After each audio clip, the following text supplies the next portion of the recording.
Mission आरंभ परीक्षेत तसेच टीईटी परीक्षेत हमखासपणे विचारला जाणारा प्रश्न आहे, पुल्लिंगी नाम कोणते आहे हे ओळखा।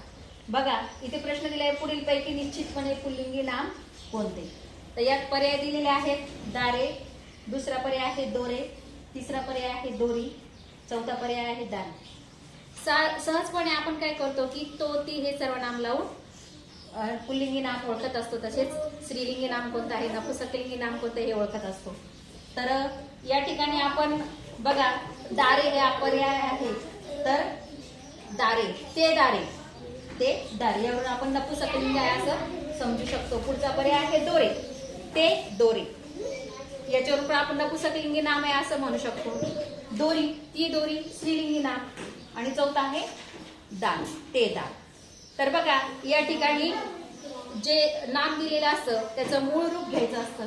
आता उदाहरणार्थ दार जे आहे त्याचं वचन बदल आहे, एक दार आणि एक दारे, म्हणजे त्याचं मूळ रूप आहे दार।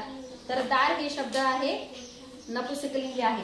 पुढचा आहे दोरे, त्याचं वचन आहे एक दोरा आणि एक दोरे, म्हणजे मूळ रूप काय आहे दोऱ्याचं, तो दोरा। यावरून निश्चितपणे पुल्लिंगी नाम कोणतं येतं, दोरा। आणि इथे आपण सहजपणे फसगत होऊ शकते की ते दोरे नपुंसकलिंगी आपण इथे समजू शकतो। त्याप्रमाणे पुढचा आहे दोरी, दोरी ती दोरी हे स्त्रीलिंगी नाम आहे, आणि पुढचं आहे दान, ते दान नपुंसकलिंगी शब्द आहे। माशाळी काय करायचं की त्या दिलेल्या नामाचं मूळ रूप घ्यायचं, तो दोरा। त्यामुळे पुल्लिंगी नाम कोणतं आहे इथे, दोरा आहे। याचं उत्तर होईल पर्याय क्रमांक 2, तो दोरा। निश्चितपणे पुल्लिंगी नाम आहे दोरा।